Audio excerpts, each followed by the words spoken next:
الحمد لله رب العالمين والعاقبۃ للمتقین والصلاة والسلام على سید الانبیاء والمرسلین قال اللہ تعالی وتبارک فی القرآن المجید والفرقان الحمید بسم اللہ الرحمن الرحیم یا ایھا الذین آمنوا لا تقدموا بین یدی اللہ ورسولہ واتقوا اللہ ان اللہ سمیع علیم یا ایھا الذین آمنوا لا ترفعوا اصواتکم فوق صوت النبی ولا تجهروا له بالقول كجهر بعضكم لبعض ان تحبط اعمالكم وانتم لا تشعرون ان الذين يغضون اصواتهم عند رسول الله اولئك الذين امتحن الله قلوبهم للتقوى لهم مغفرة واجر عظيم ان الذين ينادونك من وراء الحجرات اكثرهم لا يعقلون ولو انهم صبروا حتى تخرج اليهم لكان خيرا لهم والله غفور رحيم صدق الله مولانا العظيم وصدق رسوله النبي الكريم الرؤوف الرحيم اللهم نور قلوبنا بالقرآن وزين اخلاقنا بالقرآن وادخلنا الجنة بالقرآن ونجنا من النار بالقرآن قال الله تعالى وتبارك في شان حبيبه مخبرا وآمرا إن الله وملائكته يصلون على النبي يا أيها الذين آمنوا صلوا عليه وسلموا تسليما يا رسول الله وعلى آلك وأصحابك يا حبيب الله الصلاة والسلام عليك يا رسول الله وعلى آلك وأصحابك يا محبوب رب العالمین۔ تمام حمد و ثنا، تعریف و توصیف اللہ جل مجدہ الکریم کی ذات بابرکات کے لیے جو خالق کائنات بھی ہے اور مالک ششہات بھی۔ اللہ جل وعلا کی حمد و ثنا کے بعد حضور نبی اکرم شفیع امم رسول محتشم نبی مکرم اللہ کے پیارے امت کے سہارے رب کے محبوب دانائے غیوب مالک رقاب امم فخر عرب و عجم والی کون و مکان سیاہ لا مکان سید انس و جان سرور لالا رخاں نیر تاباں سر نشین مہوشاں ماہ خوباں شہنشاہ حسینہ تتیمہ دوراں سر خیل زہرہ جمالاں جلوہ صبح ازل نور ذات لم یزل باعث تکوین عالم فخر آدم و بنی آدم نیر برہا رازدار ما اوہا شاہد ما طغا صاحب علم نشرہ معصوم آمنہ احمد مجتبیٰ حضرت محمد مصطفیٰ صلی اللہ علیہ وسلم کے حضور ناز میں اپنی عقیدتوں ارادتوں اور محبتوں کا خراج پیش کرنے کے بعد معزز محترم محتشم سامعین، السلام علیکم ورحمۃ اللہ وبرکاتہ۔ آج کی یہ بابرکت ذی وقار اور بارونق لبیک یا رسول اللہ کانفرنس جو آپ کے یہاں منعقد ہوئی ہے، اپنے آقا و مولا حضور ختمی المرتبت صلی اللہ علیہ وسلم کے حضور ناز میں اپنی عقیدتوں ارادتوں اور نیازمندیوں کا خراج پیش کرنے کے لیے منعقد کی گئی ہے، اور اپنے آقا سے تجدید عہد غلامی کرنے کے لیے ہم یہاں جمع ہوئے ہیں۔ اللہ تعالیٰ میری آپ کی حاضری اپنی بارگاہ میں قبول فرمائے۔ معززین شہر، علماء کرام، بالخصوص حضرت صاحبزادہ والا مرتبت جانشین شیخ الحدیث صاحبزادہ حامد رضا صاحب زیدہ مجدہ اپنی گوناگوں مصروفیات کے باوجود جلوہ فراز ہوئے۔ ہم تہ دل سے ان کے شکر گزار ہیں۔ اللہ ہم سب کو حضور علیہ الصلوۃ والسلام کے سینے کا فیض اور نور نصیب فرمائے۔ میں نے آپ کے سامنے سورہ حجرات کی ابتدائی یہ 5 آیات میں نے آپ کے سامنے تلاوت کی ہیں، اور مجھے آپ کی ایک ایک لمحے کی توجہ درکار رہے گی۔ ارشاد فرمایا، یا ایھا الذین آمنوا، اے اہل ایمان، لا تقدموا بین یدی اللہ ورسولہ، اللہ اور اس کے رسول سے آگے نہ بڑھو، واتقوا اللہ، اور اللہ سے ڈر جاؤ، ان اللہ سمیع علیم، بے شک اللہ تعالیٰ سنتا جانتا ہے۔ واقعہ اس طرح ہوا، بڑی عید کا موقع تھا۔ حضور علیہ السلام کے کچھ اصحاب نے تقرب اللہ کے لیے، اللہ کی رضا جوئی کے لیے اپنی قربانیوں کے جانور ذبح کر دیے، اور ذبح کرنے میں جلدی یہ ہوئی کہ حضور علیہ السلام نے ابھی اپنے جانور ذبح نہیں کیے تھے، کہ انہوں نے پہلے ہی ذبح کر دیے، حتیٰ کہ عید سے بھی پہلے اپنے جانور ذبح کر دیے۔ دوسرا شان نزول علماء نے بیان فرمایا ہے، یا یہ ہے کہ شعبان کے 29 ایام گزرنے کے بعد چاند دیکھنا چاہیے، اور اگر چاند نظر آ جائے تو ٹھیک، ورنہ 30 دن شعبان کے پورے کرنے چاہیے۔ جب چاند دیکھا گیا تو نظر نہ آیا، تو کچھ لوگوں نے اگلے دن کا روزہ احتیاطاً رکھ لیا، یوم شک کا روزہ رکھ لیا۔ حضور نے نہیں رکھا تھا، صحابہ نے رکھ لیا۔ تب یہ آیت کریمہ نازل ہوئی، اے ایمان والو، اللہ اور اس کے رسول سے آگے کیوں بڑھتے ہو؟ حضور علیہ السلام نے ارشاد فرمایا، تمہاری قربانیاں تیزی کا گوشت ہیں، جلد بازی کا گوشت ہے، جس کو تم کھا سکتے ہو، تمہارے لیے حلال ہے، لیکن قربانیاں نہیں ہیں۔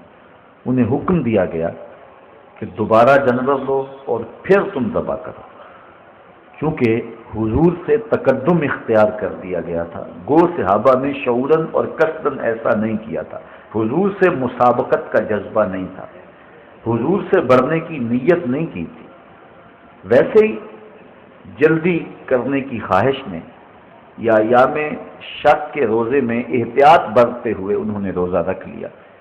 گو انہوں نے اس کا قصد نہیں کیا تھا، لیکن نفس الامر میں حضور سے پہل اور تقدم ہو گیا تھا، اس لیے اللہ تعالیٰ نے اس کو گوارا نہ کیا، اور اہل ایمان کو حکم دیا کہ تم اللہ اور اس کے رسول سے آگے کیوں بڑھتے ہو؟ تمہاری قربانی نہیں ہے، تمہارا روزہ روزہ نہیں ہے۔ جو نبی کے تتبع میں، اتباع میں اور پیروی میں کیا جائے وہ عمل ہے، اور جو نبی کی اتباع اور تتبع میں نہ کیا جائے وہ نیک عمل بھی عمل نہیں ہے۔ اس لیے انہیں حکم دیا گیا کہ تم نے قربانیاں دوبارہ کرنی ہیں، اور تمہارا یہ روزہ نہیں ہوا۔ اب صحابہ نے یہ جو قربانیاں پیش کی تھیں، یہ کس لیے کی تھی؟ اللہ کی رضا کے لیے، اور پہل کس سے ہو گئی تھی؟ حضور سے، کیونکہ اللہ تو قربانی نہیں کرتا، قربانی اللہ کے لیے کی جاتی ہے، روزہ اللہ کے لیے رکھا جاتا ہے، اللہ روزہ نہیں رکھتا۔ اللہ تعالیٰ سے پہل تو نہیں ہوئی تھی نفس الامر میں، حقیقت میں، لیکن اللہ تعالیٰ نے اس کو اپنے سے پہل قرار دیا اور کہا، اے ایمان والو، اللہ اور اس کے رسول سے آگے کیوں بڑھتے ہو؟ جبکہ بڑھے تو وہ حضور سے ہیں، لیکن اللہ تعالیٰ نے رسول کریم سے بڑھنے کو اپنے سے بڑھنا قرار دیا۔ یہاں میں اگر گفتگو طوالت کے ساتھ کرنا چاہوں تو ایک لمبا وقت درکار ہے، اگر 2 لفظوں میں سمیٹنا چاہوں تو اپنا عقیدہ یوں آپ کے سامنے رکھوں گا کہ ہم یہ نہیں کہتے کہ اللہ اور اس کے رسول کی ذات ایک ہے، اگر کہیں گے تو کفر ہوگا۔ ہم یہ نہیں کہتے کہ اللہ اور اس کے رسول کی ذات ایک ہے، ہم کہتے ہیں ذات ایک نہیں مگر بات ایک ہے۔ اس لیے اللہ تعالیٰ نے رسول کریم سے بڑھنے کو اپنے سے بڑھنا قرار دیا، اور اس آیت کریمہ کے نزول کے بعد بالخصوص صحابہ نے اس بات کا التزام کیا کہ کسی عمل میں مسابقت پھر نہیں کی۔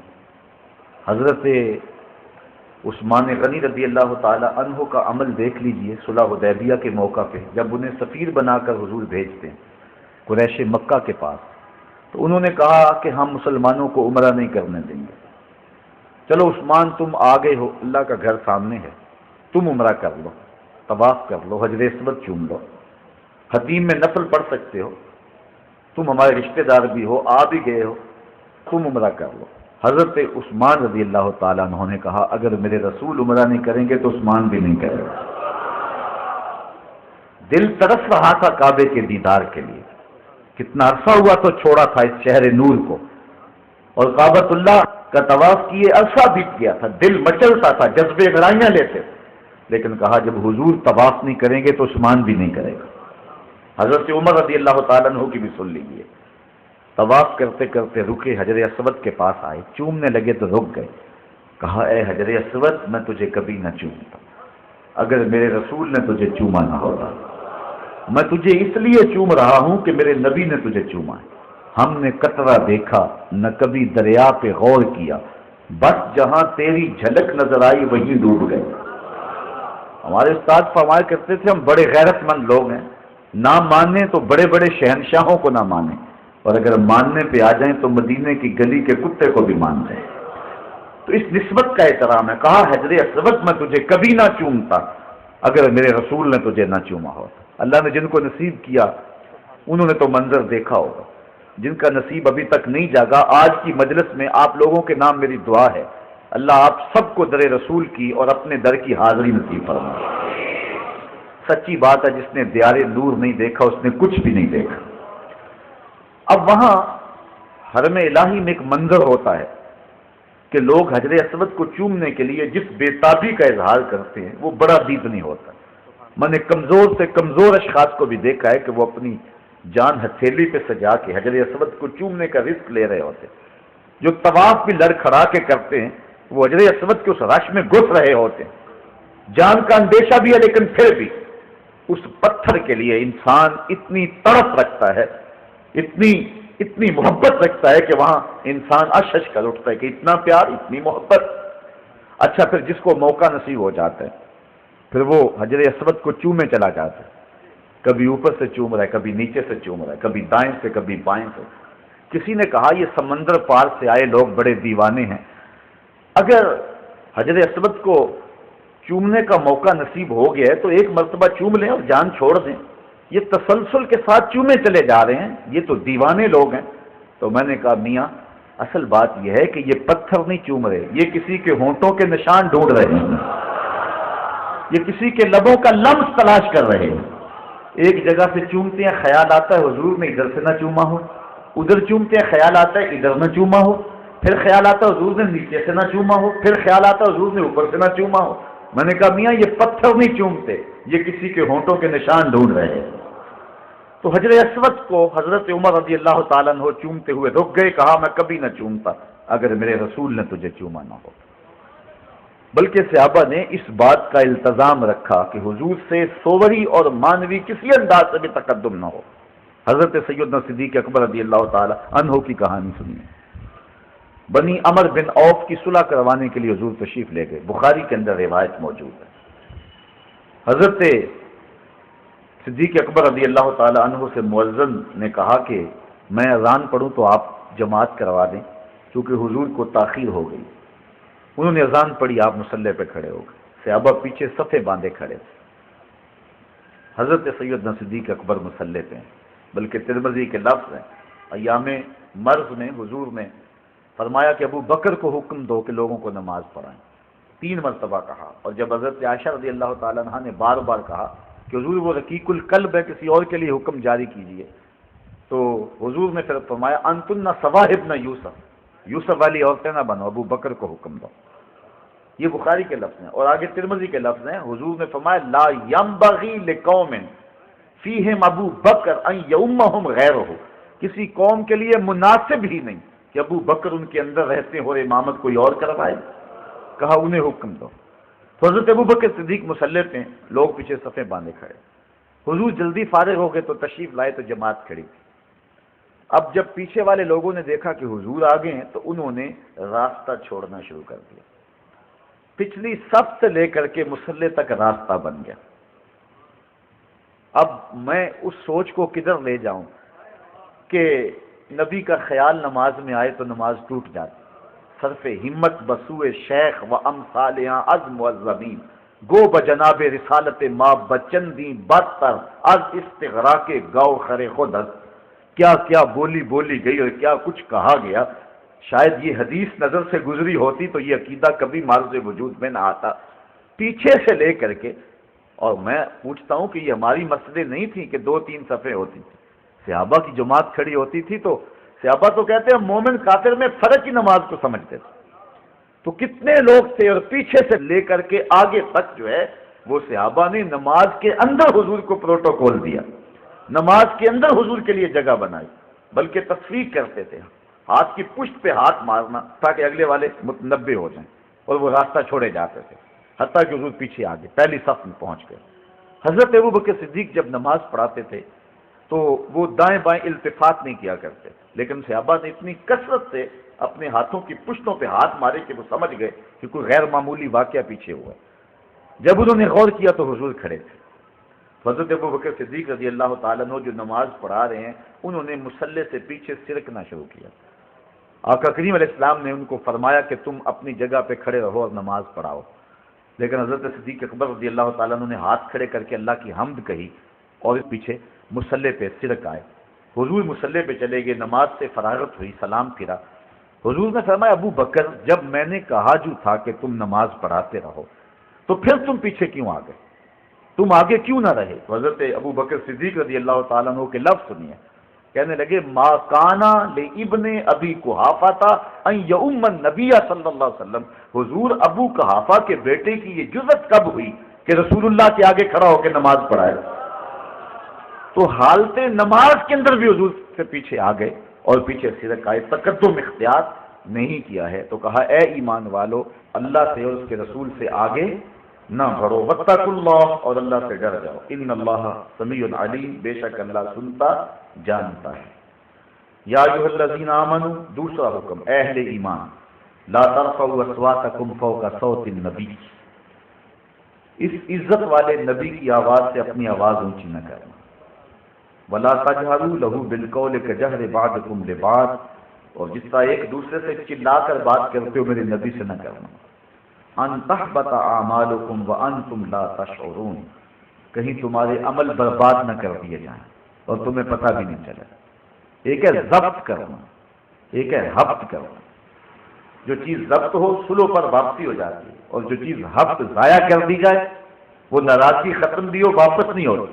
کہا میرے نبی کی آواز سے تمہاری آواز بھی اونچی ہو گئی تو عمل ضائع کر دوں گا، تمہیں پتہ بھی نہیں چلنے دوں گا، تم سمجھو کہ ہمارے دامن میں بڑی نیکیاں ہیں لیکن پلے میں کچھ بھی نہیں ہوگا، سارے اعمال لٹ جائیں گے اگر میرے نبی کی آواز سے تمہاری آواز بھی اونچی ہو۔ یہ اتنی نازک بارگاہ۔ علامہ اقبال علیہ رحمہ نے عزت بخاری کے شعر کو اپنے کلام میں درج کیا ہے، ادب گاہے زیر آسماں از عرش نازک تر، نفس گل کردہ می آیت جنید و بایزیدی، کہتے ہیں یہ وہ عزت والی بارگاہ ہے جہاں جنید بغدادی اور بایزید بستامی آئیں، وہ بھی سانسوں کو روک کے آئے، یہاں سانسوں کا شور بھی بے ادبی کہلاتا ہے۔ یہ اتنی عظیم المرتبت بارگاہ ہے کہ یہاں آواز کا لہجہ بھی بلند نہ ہونے پائے، اور صحابہ اس آیت کریمہ کے نزول کے بعد اپنی آوازوں کو اتنا پست رکھتے تھے کہ حضور کی موجودگی میں جب بات کرتے تو سرگوشی کے انداز میں کرتے، اور یہ حضور علیہ السلام کی حیات ظاہریہ میں بھی حکم باقی تھا، اور حضور کے وصال با کمال کے بعد بھی حضور کے روضہ نور کے پاس یہ ادب، اس کی رعایت کرنے کا حکم امت کو آج بھی باقی ہے کہ آواز کو اونچا نہ کیا جائے۔ بلکہ امام مالک کی سنی، جنہیں امام دار الہجرہ کہتے ہیں۔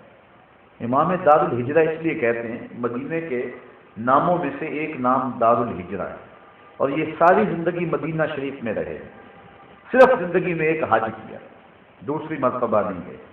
کسی نے کہا کہ آئیے نا حج کرنے کے لیے چلیں، تو حضرت امام مالک نے کہا فرض تھا میں نے ادا کر دیا، کہا نفلی حج بھی تو کیا جا سکتا ہے۔ تو امام مالک کہنے لگے میں نہیں نکل سکتا شہر مدینہ سے، کہیں مدینے سے باہر موت نہ آ جائے۔ حضور علیہ السلام نے ارشاد فرمایا جس کو استطاعت ہو کہ وہ مدینے میں فوت ہو تو وہ مدینے میں مرے، جو مدینے میں فوت ہوگا میں اس کے ایمان کی ضمانت دوں گا۔ یہ بہت بڑی سعادت ہے۔ میں نے ڈاکٹر کے بی نسیم صاحب کو جواد المدینہ ہوٹل کے تہ خانے کے اندر دیکھا، ایک بوڑھے شخص کے ساتھ وہ رہتے تھے۔ کسی زمانے وہ پشاور یونیورسٹی کے شعبہ فارسی کے انچارج رہے ہیں، بہت بڑا نام ہے۔ حضرت سلطان باہو علیہ الرحمہ کی جتنی کتابیں فارسی سے اردو میں انہی نے منتقل کی ہیں، تو یہاں ان کا خاصا کام تھا، پہچان تھی، عزت تھی۔ مجھے بھی پتا تھا کہ یہاں کیوں رہ رہے ہیں، لیکن میں نے ان کو اس کے باوجود کہا کہ حضرت آپ یہاں کیوں رہ رہے ہیں؟ تو ان کی آنکھوں میں آنسو آ گئے، کہنے لگے میں صرف موت کا انتظار کر رہا ہوں۔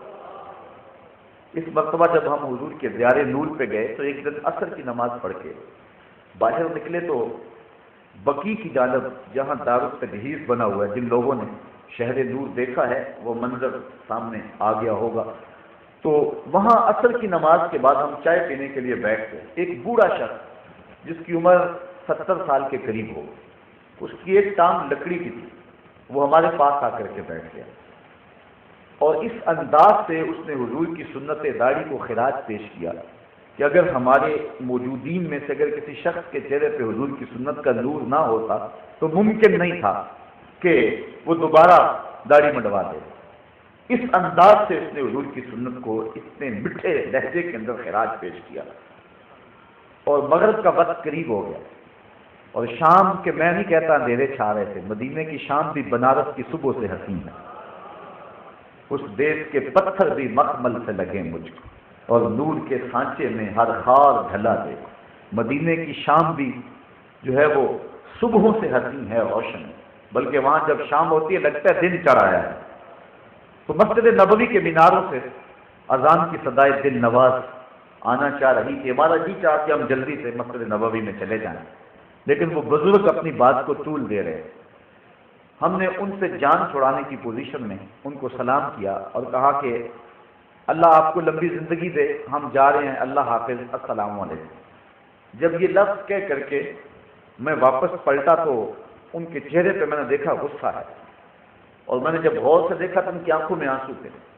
میں بڑا پریشان ہوا، میں تو پاکستان میں بھی کوشش کرتا ہوں کسی کا دل نہ توڑا جائے، اور شہر مدینہ میں اس شخص کا میرے سے کوئی دل ٹوٹ گیا، کوئی جملہ میں نے بار بار اپنے لفظوں پہ غور کیا تو میرے لفظوں میں کوئی ایسا فکر نہیں تھا جو اس کے دل کے لیے بوجھ کا سبب بنتا۔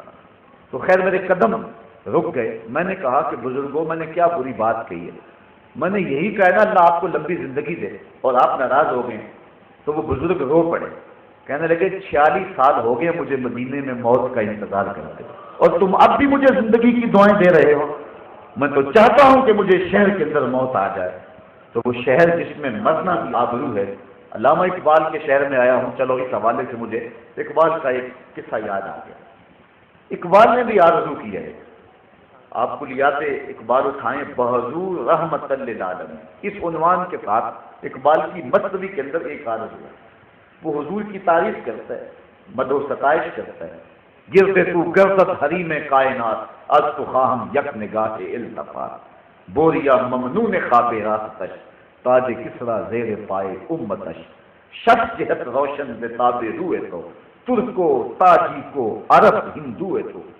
اب تعریف کرے جاتا ہے، اور پھر تعریف کرنے کے بعد کہتا ہے حضور میں تعریف کر رہا ہوں آپ کی، میں آپ سے ایک آرزو کرنا چاہتا ہوں۔ پھر اقبال دوبارہ حضور کی مدح شروع کر دے، کہتا ہے ہمت نہیں پڑ رہی، چھوٹا ہوں بات بڑی۔ پھر اس کے بعد دوبارہ کہتا ہے آپ رحمت للعالمین ہیں، اس لیے میرا حوصلہ بڑھ رہا ہے اور میں عرض کر رہا ہوں۔ اور وہ عرض کیا ہے، کوکبم را دیدائے بیدار بخش، مرکدے در سایہ دیوار بخش، میرے مقدر کے ستارے کو روشنی دے دیجئے، مجھے اپنے روضے کی دیوار کے سائے میں قبر دے دیجئے۔ آرزو دارم کے میرم در حجاز، میری آرزو یہ ہے کہ میں مروں تو اس مٹی سے میری موت آئے۔ اچھا یہاں تک عزت ہی عزت ہے، لیکن اس واقعہ کو بیان کرنے کے بعد، اس عرض کو بیان کرنے کے بعد آپ بس میں پڑے اقبال کے تیور بدل گئے۔ پھر اقبال آسمان کی طرف سر اٹھا کے کہتا ہے، پھر جب مجھے یہ اعزاز مل جائے تو پھر میں اس آسمان کو کہوں لانا اپنے ستارے، لا شمس و قمر، اے آسمان اپنے دامن میں چمکتے ہوئے یہ کمکمے اور یہ ستارے جن پہ تمہیں ناز ہے، ذرا لے گیا میری قبر کے ذروں کا مقابلہ تو کر کے دکھا۔ چونکہ میری قبر کوچہ محبوب میں بنی ہوئی ہے، تیرے ستارے میری قبر کے ذروں کا مقابلہ نہیں کر سکتے ہیں۔ تو حضرت امام مالک ساری زندگی حضور کے در نور پہ رہے۔ بول و براز کے لیے آپ مدینہ شریف کی حدود سے باہر نکلتے، تیزی سے دوڑتے، پھر واپس پلٹ آتے اور کہتے کہیں باہر مجھے موت نہ آ جائے۔ اور آپ کے اکثر کندھے زخمی رہتے تھے، اور کندھے زخمی اس لیے رہتے تھے کہ دیواروں کے ساتھ لگ لگ کے چلتے تھے، گلیوں میں نہیں چلتے تھے کہ حضور کے قدموں کے نشان پہ میرا کوئی قدم نہ آ جائے۔ یہ امام مالک کی محبت۔ 40 سال تک حضرت امام مالک نے حضور کے روضہ نور کے پاس بیٹھ کے درس حدیث دیا۔ 40 سال۔ امام شافعی کہتے ہیں کہ میں امام مالک سے پڑھنے آیا، ایک ادا ہی مجھے کھا گئی اور پھر میں انہی کا ہو کے رہ گیا۔ امام مالک جب حدیث روایت کرتے، محدثین کا طریقہ ہے وہ کہتے ہیں کالا کالا رسول اللہ صلی اللہ علیہ وسلم، کہ حضور نے فرمایا، لیکن امام مالک حضور کے روضے کے پاس ہی بیٹھے تھے اور روضہ کی طرف اشارہ کر کے کہتے کالا کالا صاحب حاضل مزار، اس مرکز نور کے مکین نے کہا ہے۔ تو کہتے ہیں کہ لفظ کھا گئے مجھے، اور میں نے کہا میں نوکری کروں گا ساری زندگی شخص کی۔ پھر امام شافعی نے ایک طویل عرصہ امام مالک کی صحبت میں گزارا۔ امام مالک نے 40 سال تک حضور کے روضہ نور کے پاس بیٹھ کے درس حدیث دیا ہے، اور 40 سال میں ایک بار بھی ایسا نہیں ہوا کہ کتاب کے ورق کے پلٹنے کی آواز بھی پیدا ہونے دی۔ 40 سال میں کتاب کے ورق کے الٹنے کی آواز بھی پیدا نہیں ہونے دی۔ یہ حضور کی چوکھٹ کا ادب ہے۔ لے سانس بھی آہستہ کے دربار نبی، اے ایمان والو میرے نبی کی آواز سے آواز اونچی نہ کرنا۔ آج اس دور سے ہم گزر رہے ہیں، آج 72-73 فرقے جو حال کر رہے ہیں، الیاذ باللہ، لوگوں نے اپنی بحث کا مرکز بنایا ہوا ہے۔ نبی اس لیے مبعوث تو نہیں ہوئے کہ تم ان کا علم اور ان کے اختیار ناپور تولو، نبی تو اس لیے دلوا فراز ہوئے تھے کہ ان کی تعلیمات پہ عمل کر کے اپنی زندگی سوارو، اگر ضرورت پڑے تو نبی کے نام پہ جان بھی مار دو۔ لیکن آج کیا کچھ ہو رہا ہے، میں کہا کرتا ہوں ڈٹھے برق قرآن دے پھول سارے، تیری شان جیا نہیں کوئی ہو ڈٹھا، تیری شان دا کرے مقابلہ جیڑا انہوں عاشقاں اصلی چور ڈٹھا۔ کوئی نور آکھے کوئی بشر آکھے، پیدا رات دنے ایہو شور ڈٹھا، اللہ والیاں گل مکا دیتی تساں ہور ڈٹھا ساں ہور ڈٹھا۔ پتہ نہیں تم نے کس کو دیکھا جو سکی بیٹی کو بھی نہیں بخشوا۔ وہ کسی نے کہا تھا تو میں نے جواباً کہا، میں نے کہا میاں آج تو لوگ اسے ووٹ بھی نہیں دیتے جو تھانے سے نہ چھڑا دے، سنبھلتا نہیں جن سے اپنا دوپٹہ سنبھالیں گے کیا وہ کلے گا کسی۔ تم اس کی بات کرتے ہو جو سکی بیٹی کو بخشوا نہیں سکتا، ہم اس کے قصیدے پڑھتے ہیں جس کی انگلی اٹھے چاند کے ٹکڑے ہو جائیں۔ تم اس کی بات کرتے ہو جس کے چاہنے سے کچھ نہیں ہوتا، ہم اس کے قصیدے پڑھتے ہیں کہ جو چاہ لے تو خدا قبلے بدل دے۔ تم اس کی بات کرتے ہو جو سکی بیٹی کو بخشوا نہیں سکتا، ہم اس کی نعت خوانی کرتے ہیں جس نے کہا فاطمہ جنتی عورتوں کی سردار ہے۔ ہم تو اس نبی کے قصیدے پڑھتے ہیں، می بریا کستوریاں دا جدوں یار نچوڑیاں زلفاں۔ آپ کا ذوق سلامت ہے کہ نہیں؟ می بریا کستوریاں دا۔ اب ہمارا حق ہے کہ ہم حضور کے قصیدے پڑھیں۔ مغرب نے سمجھا تھا شاید ان کے جذبات ٹھنڈے ہو جائیں گے، لیکن اقبال کہتا ہے مسلمان کو مسلمان کر دیا طوفان مغرب نے۔ مسلمان کے اندر ایک جذبہ پیدا ہوا ہے، پوری امت کے اندر ایک حرارت پیدا ہو گئی۔ بدقسمتی یہ ہے کہ ہمارا لیڈر کوئی نہیں ہے۔ چمن میں رخت گل شبنم سے تر ہے، سمن ہے سبزہ ہے باد سہر ہے، مگر ہنگامہ ہو سکتا نہیں گرم، یہاں کا لالا بے سوز جگر۔ 56-57 اسلامی ملکوں کے حکمران بے غیرت ہو گئے ہوئے، اس وجہ سے جو ہے وہ انقلاب نہیں آ رہا، ورنہ لوگوں کے اندر ایک جذبہ ہے، اور میں نے جگہ جگہ دیکھا ہے لوگوں کے سینے میں ایک طوفان ہے، ایک جذبہ لیے ہوئے لوگ گھوم رہے ہیں اور مرنے کے لیے تیار ہیں لوگ۔ تو یہ ایک امت کے اندر جذبہ پیدا ہوا۔ تو مغرب نے سوچا تھا شاید ہم ان کے سینے سے عشق کی وہ چنگاری چھین لیں گے، لیکن مغرب اب دیکھ لے کہ یہ چنگاری اب شعلہ جوالہ بن گئی ہے، اور کائنات کا کوئی گوشہ ایسا نہیں ہے جہاں اس نے محمد کے قصیدے نہ پڑھے جا رہے ہیں۔ شاید آپ نے دیکھا ہو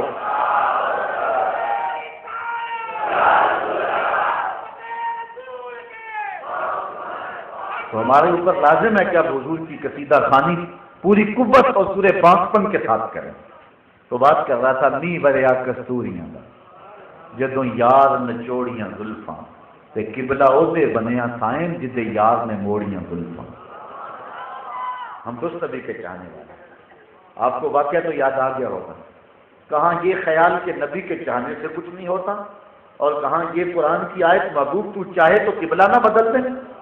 قد نرا تقلب وجهك في السماء فلنولينك قبلة ترضاها، کہا محبوب اگر پروگرام ہو گیا تو پھر بدل لو۔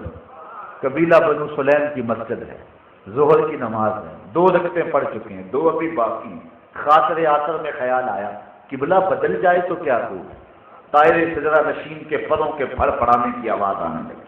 کہا محبوب پروگرام بن گیا، پھر دیر کا ہے، ابھی رخ پھیر لو، یا اللہ تیری نماز تو پوری ہو لے۔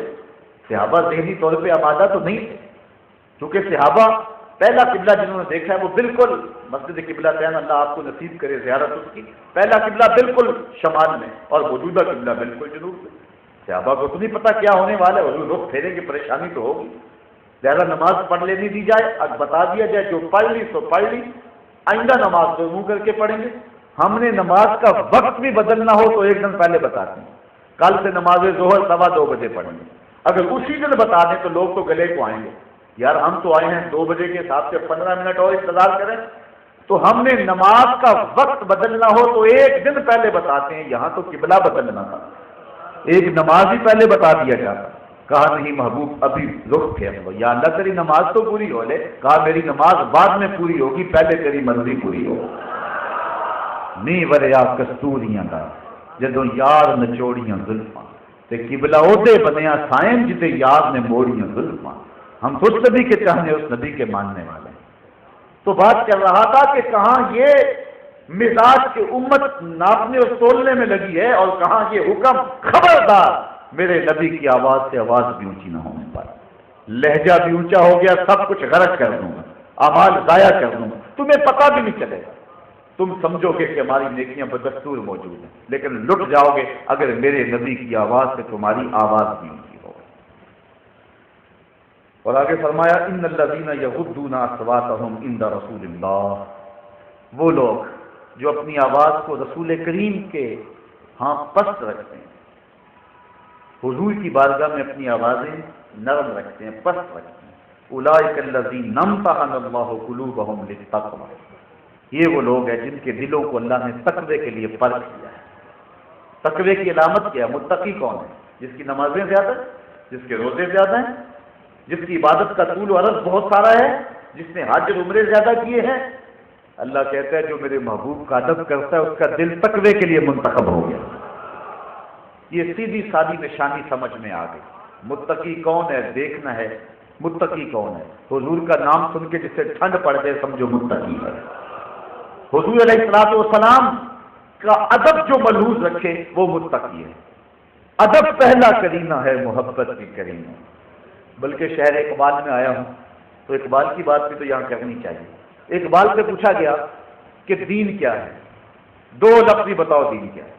ایک تو تھا 3 گھنٹے کا خطاب کیا جائے کہ دین یہ ہے، 600 صفحات کا مبسوط مقالہ ہو کہ دین یہ ہے، لیکن اگر 2 لفظوں میں پوچھنا چاہو کہ دین کیا ہے تو اقبال کہتا ہے دین سراپا سوختن اندر طلب، انتہائش عشق آغازش ادب۔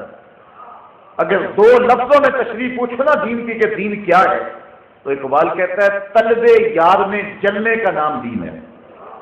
طلب یار میں جلنے کا نام دین سراپا سوختن اندر طلب، طلب یار میں جلنے اور مرنے اور تڑپنے کا نام دین ہے۔ اسی لیے کہا تھا نا اس نے اللہ سے تڑپنے پڑکنے کی توفیق دے، دل مرتضیٰ کو دل بھیک دے، بجھی عشق کی آگ اندھیر ہے، مسلمان نہیں خاک کا ڈھیر ہے۔ عشق نہیں تو کچھ بھی نہیں ہے، عشق ہی ابتدائے ذات، عشق ہی انتہائے ذات، عشق نہ ہو تو شرف ہوتی بت قطع تصور ہے، کچھ بھی نہیں پلے بچتا اگر عشق نہیں ہے۔ یہی حرارت ہے، یہی جذبہ ہے، یہی سب کچھ ہے۔ تو اقبال کہتا ہے دین کیا ہے؟ دین سراپا سوختن اندر طلب، طلب یار میں جلنے کا نام دین ہے، انتہائش عشق آغازش ادب، ادب سے دین شروع ہوتا ہے، عشق پہ ختم ہو جاتا ہے۔ تو یہ ہے دین اور یہ ہے دین کی تشریح۔ تو وہ لوگ تقوی والے ہیں جو اپنی آوازیں حضور کے ہاں پست رکھتے ہیں۔ لہم مغفرۃ و اجر عظیم، ان کے لیے مغفرت ہے اور اجر عظیم ہے۔ ایک تو اللہ انہیں بخش دے گا، سارے گناہوں سمیت بخش دے گا، اور دوسرا اجر عظیم۔ اجر عظیم کیا ہے؟ دیکھو، میں اگر کہوں کہ آج میں نے بڑی خیرات کی ہے تو کتنی کی ہوگی؟ 500 روپیہ دے دیا ہوگا، 1000 روپیہ بانٹ دیا ہوگا۔ بڑی خیرات کی ہے تو میرا بڑا کہنا اتنا ہی ہو سکتا ہے، لیکن 1 کروڑ پتی شخص کہے کہ آج میں نے بڑا مال بانٹا ہے تو اس نے لاکھوں بانٹے ہوں گے۔ لیکن اگر ارب پتی کہے آج میں نے بڑا بانٹا ہے تو اس نے کروڑوں بانٹے ہوں گے۔ اگر کھرب پتی کہے کہ آج میں نے بڑا مال لٹایا ہے تو اس نے 15 روپے تو نہیں لٹائے ہوں گے، اس نے اربوں روپے دے ہوں گے۔ جتنا بندہ بڑا ہو اس کا بڑا بھی اتنا بڑا ہوتا ہے۔ تو جب اللہ کہہ رہا ہے کہ میں بڑا اجر دوں گا تو پھر اللہ کا بڑا کتنا بڑا ہوگا؟ جو رسول کا ادب کرتے ہیں اللہ کہتا ہے ان کے لیے اجر عظیم ہے، تو جس کو اللہ بھی عظیم کہہ رہا ہے تو وہ کتنا عظیم ہوگا؟ اب اللہ کا کلیل دیکھ لیجیے، اللہ کے عظیم کا تو اندازہ نہیں ہو سکتا۔ کل متاع دنیا کلیل، اللہ کہتا ہے محبوب دنیا کا سارا سامان اللہ کی نظر میں تھوڑا ہے۔ سارا 7 بر اعظموں پہ پھیلی ہوئی کائنات، سمندروں کی تہوں میں پھیلے ہوئے موتی، پہاڑوں کی کوکھ میں چھپے ہوئے خزانے، لوگوں کے پاس مالیاتی اداروں کے پاس سرمایہ، جو کچھ دنیا میں ہے اللہ کی نظر میں تھوڑا ہے، لیکن محبوب کے ادب کرنے والوں کو جو اللہ عطا کرے گا وہ عظیم ہے۔ وہ کتنا عظیم ہے ہم یہاں بے فرق۔ ان الذین ینادونک من وراء الحجرات اکثرهم لا یعقلون، وہ جو حجروں کے باہر آ کے آواز دیتے ہیں، اللہ فرماتے ہیں اکثر عقل نہیں رکھتے۔ یہ ایک وقت آیا تھا جو آداب رسالت کی رعایت نہ رکھ سکتا، دیہاتی تھے، نہیں جانتے تھے ادب کیا ہے، باہر کھڑے ہو کر کہا یا محمد اخرج الینا، ہماری بات باہر نکل کے سنیں، یہ حضور سے انہوں نے کہا۔ اللہ تعالیٰ کو ان کی یہ ادا پسند نہ آئی، سورہ حجرات کی آیتیں اتاری، اور اسی وجہ سورت کا نام حجرات ہے، حجرے کی جمع حجرات ہے۔ اللہ نے محبوب کے حجروں پہ سورت اتاری، اللہ اکبر۔ تو کہا ان الذین ینادونک من وراء الحجرات، جو حجروں سے باہر کھڑے ہو کے ندائیں دیتے ہیں، آوازیں دیتے ہیں، اکثرهم لا یعقلون، وہ عقل نہیں رکھتے۔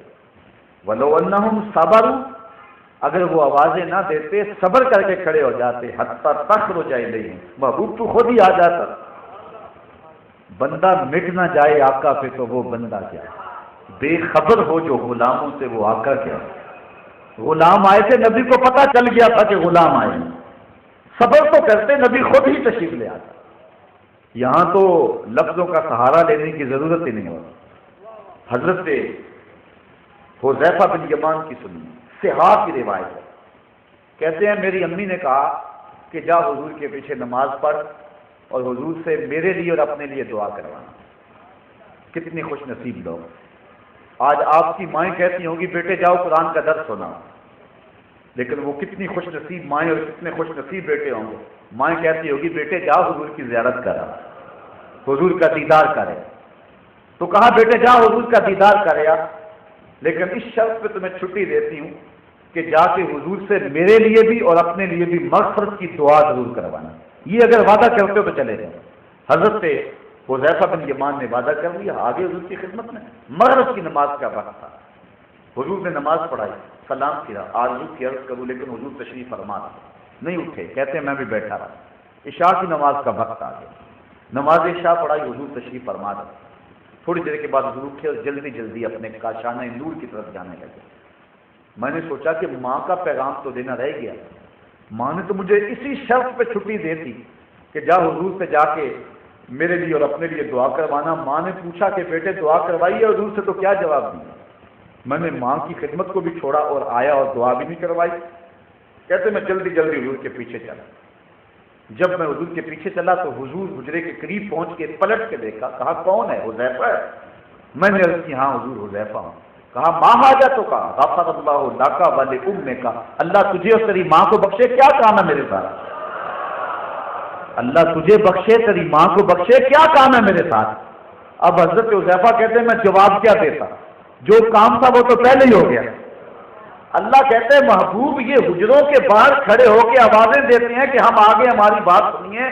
محبوب یہ اگر صبر کر کے کھڑے ہوتے تو خود ہی آ جاتا، حتیٰ تخرج الیہم، تو خود ہی تشریف لے آتا۔ اللہ اکبر! بندہ مٹ نہ جائے آقا پہ تو وہ بندہ کیا؟ یہ کیسے ہو سکتا ہے؟ میں ایک سادی سی مثال دیا کرتا ہوں، بیرون ملک گئے ہو نا بیٹے، تو آج ماں کو رات نیند نہیں آ رہی، آنگن میں ویڑے میں کبھی دائیں جاتی ہے کبھی بائیں جاتی ہے، پوچھا ماں کیا ماجرا ہے؟ کہا فلاں بیٹے کی طرف سے میرا دل بے چین، اور صبح واقعی فون آیا کہ اس کا ایکسیڈنٹ ہو گیا اور وہ سخت چوٹوں میں۔ تو ماں سمندر پار بیٹھے ہوئے بیٹے کے درد کو محسوس کرتی ہے۔ یہ رشتہ ماں کا ہے تو نبی کا رشتہ تو ہے ہی بڑا دورا۔ لو تدخلوا شوکۃ فی رجل احدکم لوجدت علامہ، کہا امتی تیرے پاؤں میں کانٹا بھی چبھے تو اس کی تکلیف مجھے ہوگی، اس کی تکلیف میں محسوس کرتا ہوں۔ اور اقبال کہتا ہے مبتلائے درد ہو کوئی عذر روتی ہے آنکھ، کس قدر ہم درد سارے جسم کی ہوتی ہے آنکھ۔ تو یہ کیسے ہو سکتا ہے؟ حضرت عمار بن یاسر کے سن لیجیے، امام سیوطی نے اس کو کفایت الطالب النبی فی خصائص النبی میں لکھا۔ قاتلوں نے پکڑ کے آگ میں رکھا، حضرت عمار بن یاسر رو پڑے، قاتل سمجھے آگ سے ڈر گیا، کہا نکال دیں منحرف ہو جائے گا اسلام سے۔ کہا تم غلط سمجھ گئے، میں تو کسی اور کہانی میں رو رہا ہوں، میرا تو درد کوئی اور ہے۔ پھنسی جو دام میں بلبل تو لگی یوں کہنے، کرے گا قتل گر کیا ہے تو نے اسیر مجھے، کباب شمع کے شعلہ پہ کیجیے اے صیاد، کہ شکل گل نظر آئے دم اخیر مجھے۔ تھوڑی سی تشریح کر دوں، بلبل کو پکڑ لیا تھا شکاری نے، بلبل نے کہا کہ مجھے تو قتل ضرور کرے گا، میرا کباب بھی ضرور تیار کرے گا، مجھے چھوڑنے کا نہیں، صبح سے جال لگایا ہوا ہے، میں یہ کہتی بھی نہیں کہ مجھے چھوڑ دے، لیکن ہر مرنے والے کی کوئی آرزو بھی تو ہوتی ہے۔ میری ایک آرزو یہ ہے کہ جب تو میرا کباب تیار کرے مجھے کچی آگ پہ نہیں بھوننا، مجھے کوئلوں پہ نہیں بھوننا، بلکہ جلتی ہوئی شمع کے شعلے پہ میرا کباب بنانا۔ کیوں؟ اس لیے کہ میں بلبل ہوں، اور بلبل کا تعلق اور محبت کا ربط اور رشتہ پھول سے ہے۔ تو اس وقت پھول تو میرے سامنے ہوگا نہیں، لیکن جلتے ہوئے شعلے کی شکل تو پھول جیسی ہوتی ہے۔ میری آرزو یہ ہے جب کباب بن رہا ہو تو یاد سامنے ہو، پھنسی جو دام میں بلبل تو لگی یوں کہنے، کرے گا قتل گر کیا ہے تو نے اسیر مجھے، کباب شمع کے شعلہ پہ کیجیے اے صیاد، کہ شکل گل نظر آئے دم اخیر مجھے۔ حضرت عمار بن یاسر نے کہا میں آگ سے ڈر کے نہیں رو رہا، میں تو اس لیے رو رہا ہوں کہ شکل گل نظر آئے دم اخیر مجھے۔ میری آرزو ہے کاش اس لمحے حضور کی زیارت نصیب ہو جائے، میں تو اس لیے رو رہا ہوں۔ بندہ مٹ نہ جائے آقا پہ تو وہ بندہ ہے، بے خبر ہو جو غلاموں سے وہ آقا کیا ہے۔ ادھر یہ تڑپ پیدا ہوئی، ادھر حضور تشریف لے آئے، قاتلوں نے پکڑ کے آگ میں ڈال دیا، حضور آگے بڑھ کے ان کے سر پہ ہاتھ رکھ دیا، اور لفظ حدیث کے حضور نے کہا یا نارو کونی بردم و سلامن علی عمار بن یاسر کما کنت علی ابراہیم، اے آگ میرے عمار پر ایسے ٹھنڈی ہو جا جس طرح حضرت ابراہیم پہ ٹھنڈی ہوئی۔ تو آگ نے حضرت عمار بن یاسر کا ایک بال بھی نہیں جلایا، اور وہ بعد میں شہید ہوئے۔ تو یہ ہے حضور کا امت کے ساتھ رب۔ تو کہا اگر وہ سب کر دے تو محبوب تو خود ہی آ جاتا، لکانا خیر اللہم، تو یہ ان کے لیے بہتر تھا۔ واللہ غفور الرحیم، اور اللہ بخشنے والا رحم کرنے والا۔ کیونکہ یہ آداب جانتے نہیں تھے، نئے نئے لوگ آئے تھے، اللہ نے معاف کر دیا۔ تو کہا میرے محبوب کے دروازے کے باہر کھڑے ہو کر کے تم میرے محبوب کو آواز نہ دو۔ اور صحابہ کا پھر مزاج تھا کہ حضور کی دہلیز پہ کھڑے ہو کر کے دستک نہیں دیتے، اگر حالات انتہائی ایمرجنسی ہوتے تو پھر وہ دستک دے لیتے، لیکن اس کا ایک طریقہ جس کو امام بخاری نے بیان کیا، کانت تکرہ ابواب النبی بالاظافر، پھر صحابہ اپنی انگلیوں کے پوروں کے ساتھ حضور کی دہلیز پہ دستک دیا کرتے۔ انگلیوں کے پوروں کے ساتھ دستک دینے کا مطلب کیا؟ اس کی تشریح ملا علی قاری کرتے ہیں۔ لفظ اتنے خوبصورت ہیں، اگر میں ترجمہ نہ بھی کروں گا تو آپ لذت ضرور دیں گے۔ بعض لفظ اتنے خوبصورت ہوتے ہیں نا کہ انسان جھوم اٹھتا ہے۔ اقبال کے دیکھیے، نوجواناں چو زنا مشغول تن از حیا بیگانہ پیرانے کہن، ساختہ پرداختہ دل باختہ ابروآں مثل دو تیغے آختہ۔ اب لفظ اتنے خوبصورت ہیں۔ اب دیکھیے ملا علی قاری لکھتے ہیں اس کی تشریح کے اندر، حضرات صحابہ حضور کے دروازے کو جو دستک نہیں دیتے تھے انگلیوں سے اور پوروں سے دستک دیتے تھے، اس کا کیا مطلب؟ کہتے ہیں اے ضربن خفیفن و دکن لطیفن تعظیمن و تکریمن و تشریفن، یہ سب کچھ حضور کی عزت افزائی کے لیے۔ ساغر صدیقی نے کہا تھا میں نے پلکوں سے درے یار پہ دستک دی، میں وہ سائل ہوں جسے کوئی صدا یاد نہیں۔ یہ اس کا تخیل ہے، اس کا تصور ہے، اس نے عملاً در حبیب پہ یوں دستک دی نہیں ہوگی، صحابہ نے دے کے بھی دکھا۔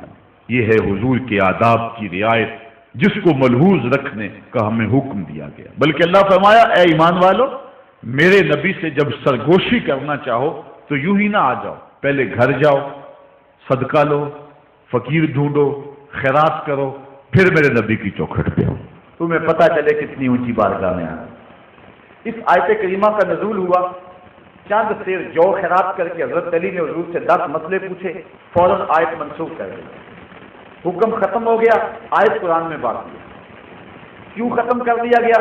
صحابہ غریب ہیں، ان کی غربت کا لحاظ رکھا گیا کہ پھر تو میرے حضور سے امیر ہی مسئلہ پوچھ سکیں گے، زیادہ غریب صحابی تو مسئلہ پوچھ نہیں سکیں گے۔